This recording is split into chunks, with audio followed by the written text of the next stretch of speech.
Our next speaker is Yufan Wang from the Institute of Automation, Chinese Academy of Science. Yes, thank you. Hello, everyone. It's a great honor for me to be here and glad for the chance to talk about the evolutionary convergence of the arcuate fasciculus in marmosets and humans. First, I have no disclosures. Okay, let's imagine a life high in the canopy of tropical rainforest. This is where marmosets live and thrive.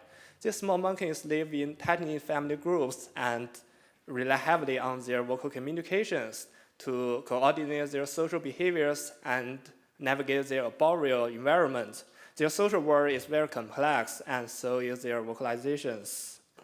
Interesting, marmosets were found to share several vocal traits with humans, such as pitch perception, vocalization control, and etc. This capacity for monitoring control of vocalizations is thought to reflect a potential neural precursor of human language.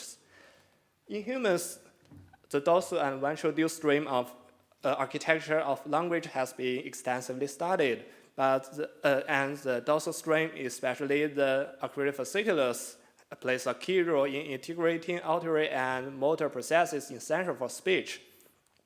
This structure has been identified in non-human primates such as chimpanzees and macaques, but whether marmosets, who diverged from humans over 40 million years ago, have this structure remain an open question. To solve this question, we want to investigate whether a dorsal pathway exists between the posterior temporal cortex and ventral prefrontal cortex. We analyzed both retrograde and anterograde tracer data from previous studies. Retrograde tracer showed connections between area 45 and auditory cortex, specifically the caudal-medial subregions and temporal-parietal transition area.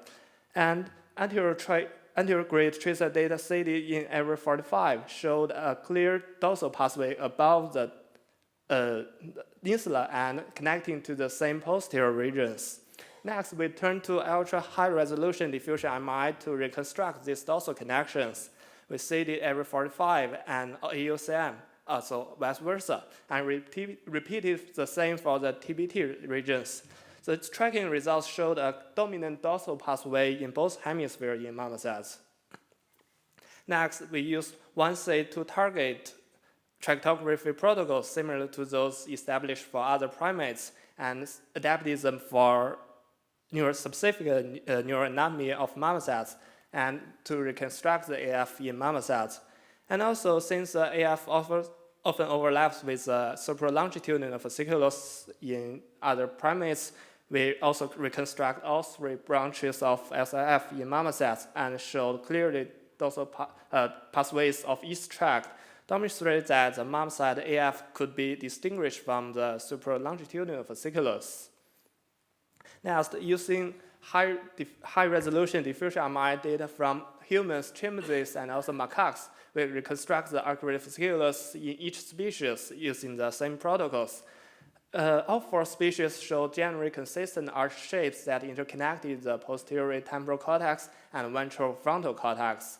Also, of course, with the most obvious difference in humans that it extends deeper into the middle and inferior temporal lobes. All these findings collectively support the existence of an arcuate fasciculus homologue in marmosets. Next, we want to ask what's the cortical connectivity patterns of the AF in this species. We quantified this connectivity strengths by counting the number of stimuli reaching each cortical areas of grammatar interface. And we found all species showed AF connections to the ventral prefrontal cortex, ventral premotor cortex, inferior parietal, and supratemporal regions. Next, to directly compare these connections across species, we used the connectivity blueprint approach to identify connectivity-defined homology across species.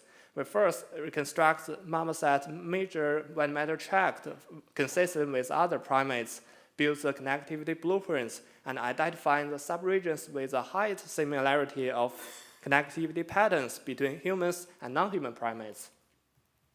Okay, we'll focus on the brain regions connected to the AF And we found something particularly interesting. It's about the area 45 in the ventral prefrontal cortex. We found the dorsal connection between the AF and ventral prefrontal cortex, especially the area 45, the caudal area, was stronger in marmosets than macaques did. This may suggest that marmosets may continue to evolve along their unique phylogenetic lineage, becoming more similar to humans under their special social environment condition, and also they will favor their similarities in functions. Of course, we found in humans, the AF reaches deeper into the middle temporal gyrus, including the area 22 and 21, a connectivity pattern not present in other non-human primates. Okay, given these shared features of vocalizations in marmosets and humans, we want to explore the involvement of arcuate fasciculus in vocal communications in these two species.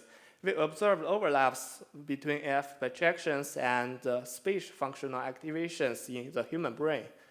Also, we transformed these activation maps into the marmoset cortex using the functional alignment techniques, and we also found the overlap between their AF connectivity patterns.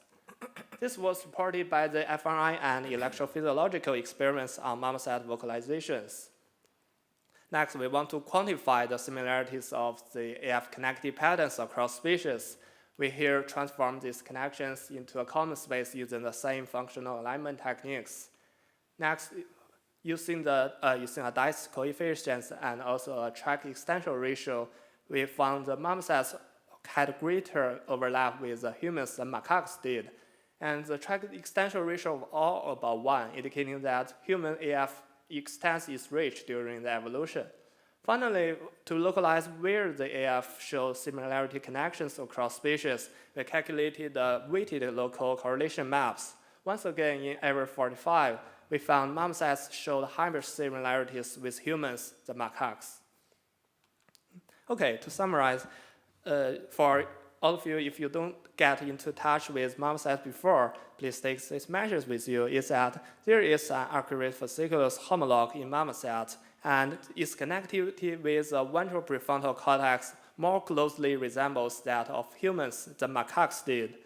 This may suggest the presence of an early emerged dorsal pathway in marmosets that convergently involves aspects of its connectivity with humans, despite their distant phylogenetic relationship.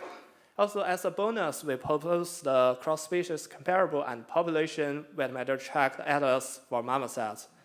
I will have a poster presentation today and tomorrow afternoon. Please also feel free to stop by or directly contact for further discussion. Please also pay attention to our fully automatic pipeline of macaque service reconstruction at poster 18454 this afternoon. I would like to express my special thanks to my supervisors, Dr. Lingjun Fan and Ceng Chu, and all collaborators and lab members who made this work possible. That's all for me. Thank you for listening. Thank you very much. Any question to the speaker? Yes, please. Hi, thanks for that. That was really interesting. I was wondering, you talked a lot about the similarities between the arcuate fasciculus between humans and marmosets. What about the differences? Like, what were you able to say about the differences? Other than, there's the scale issues, and then, there's, besides the scale issues, what else were you able to see that was different? Yes, I want to answer your question in two aspects. First, we only found the similarities in ventral prefrontal cortex connectivity, and also but the still difference between humans and macaques and marmosets in the temporal cortex is a special aspect, and also aspect to the scales or volume size across species. We have additional supplementary analysis in our full manuscript that we adapted or resampled this according to their volume size and reconstruct this analysis, replicate the results. Okay, cool. Thank you. Thank you. Is it time for another question? Okay, good. Really important work. Thank you very much for also explaining it so well. I was wondering on your thoughts, kind of like seeing these 4 species and kind of like this language network, right? Kind of like maybe thought of as human unique in a way. Can you give your thoughts on kind of continuity versus maybe discontinuity towards humans? Do you think from an evolutionary perspective it's all kind of continuous, or maybe there's a break in the evolution somehow?